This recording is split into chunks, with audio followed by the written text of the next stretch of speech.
Hello, this is Hero again. This is, well, let's call this chapter Pruning in the Heat Wave. This is a Chinese elm. It's been in full sun. I need to prune it, but I think we learned from the other chapter that sometimes you gotta adjust. So I'm gonna get it sort of cleaned up. We'll do two of them so that you'll get an idea. But go ahead and take a look at this one here.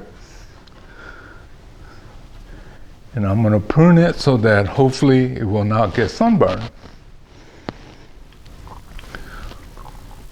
Well, let's just get rid of these sucker growths so we could actually see what we have to work with.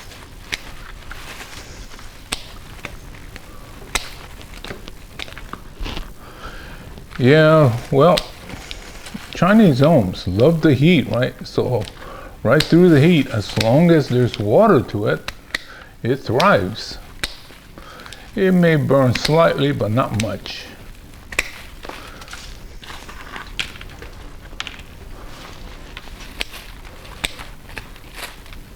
Oh yeah, I guess there's a big trunk in there, huh? You know, I still got so many plants, I can't remember everything. Well, it seems like progressively harder to remember things. Oh yeah, you know, some of the comments I'm getting, I read all the comments. I don't reply to them because then there'll be no end. But a lot of the questions being asked has already been answered. Unfortunately, might be in the early chapters, and I have, 1,000 or so chapters, so you're going to have to kind of look around. And yes, the other day there was a question on watering, and that one is hard to answer because there's so many variables, right? But I think I have 2 or 3 different chapters on that subject alone. One was on how to water in extreme heat. Now, how you're supposed to retrieve those information, I have no idea. I just barely know how to make these videos, post it, and that's about it. Not what you call high-techy. I do like cameras, so I do have cameras, and I have computers, but that is my nemesis. I just barely get it to do what it wants to do, and then that's it. There is a lot of growth down here. Oh yeah, I'm kind of starting to remember this one.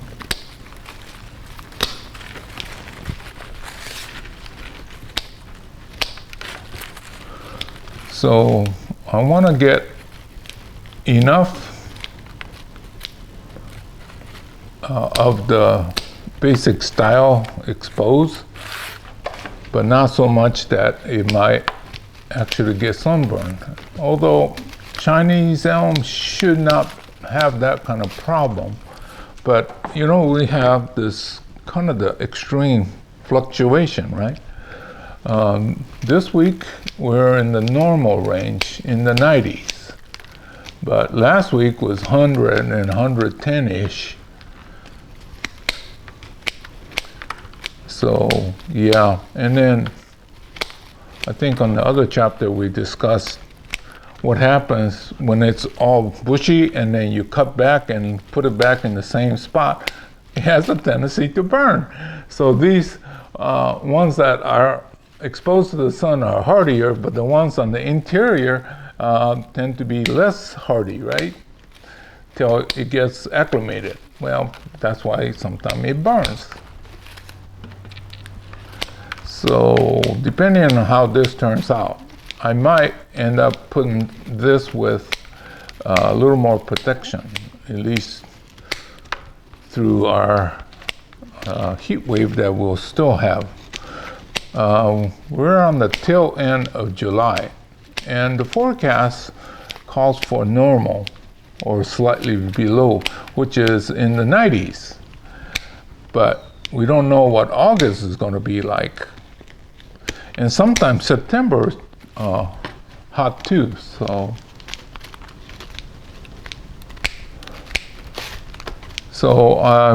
you know, like just before it starts to cool down, I could get this thing tighter so you could see the trunk more. But if you could see the trunk has a tendency to burn, right? So I'm going to be a little bit more cautious until we'll see how everything is going to work out. So once again, we'll get this apex. Yep.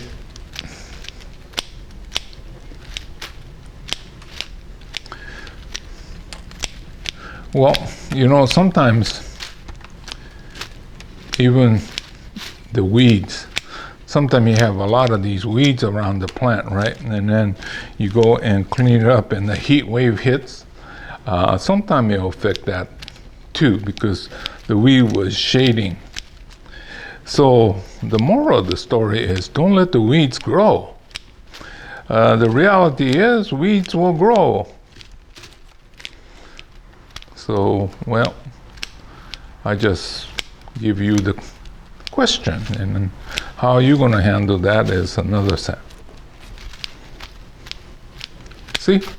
Okay, so a lot of this could be detailed out, but I think I'm just going to hold off, and then this will be good enough. The beauty of this tree was the trunk. And look at all the growth that was on there. When I have time, I should go and clean it really up so that we don't get the growth on the trunk. But, yep, see, it's a really nice tree. So this is the first one. I'll get to another. Well, this one was growing close by, and they both look, well, this one even looked healthier. So I'm just going to have to cut these back and see what kind of shape we have in there.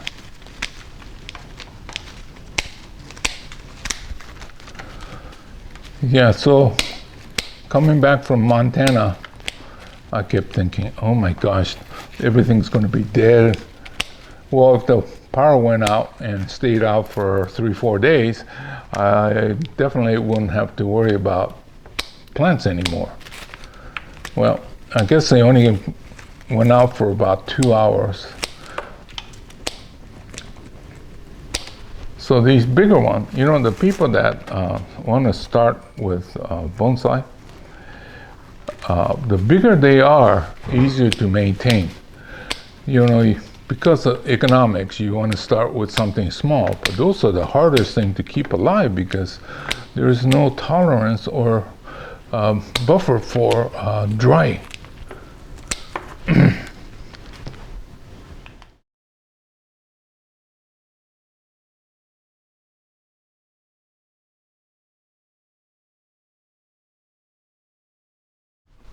So you can see that it's starting to shape up. Like I was saying, Chinese elk love the heat. So all these things came up within like 2-3 weeks, because I had a lot of these fairly in decent shape.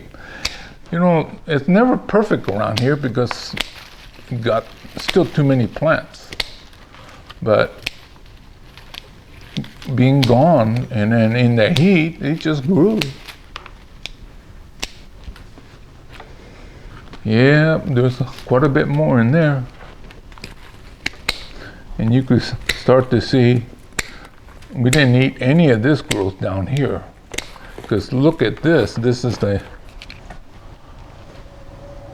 see, this is, it's got the great interesting base, right? And we still got work up there.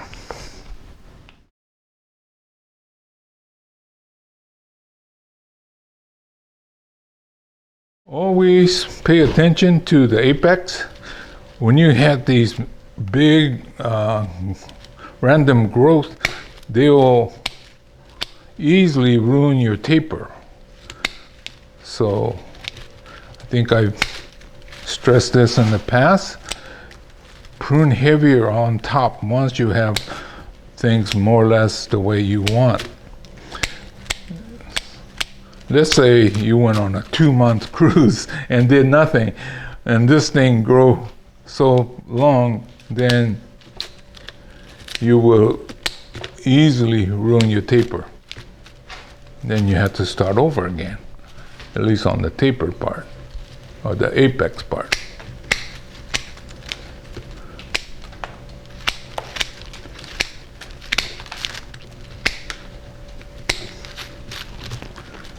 Yeah, almost all your plants want to fight for the sun and grow vigorously, and so that's what could ruin your taper.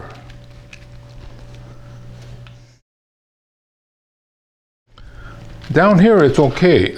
It looks bad, but all it is doing is fattening that area, right? The random growth. So all I have to do is go back and clean it up.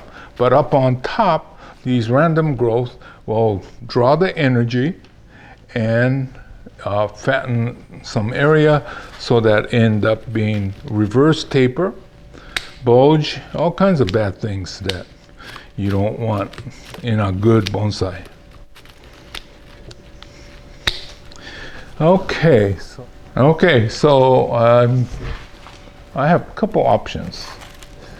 I'll finish cleaning up the weeds and things like that, and maybe a little bit my fine tuning. But now you can see the trunk, right? So now it's vulnerable to sun scorching, which usually doesn't happen to the elms, but I'm going to be looking at some spaces.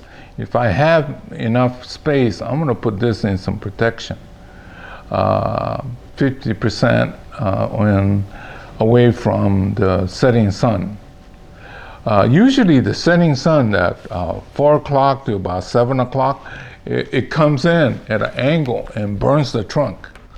So I'll be looking for that. But anyway, I got a lot more to do, so I'll be shooting more videos for you. This is Hiro saying goodbye. I'll see you again real soon in another chapter. So these were 2 Chinese elms growing in full sun that took off while we were in Montana for a week.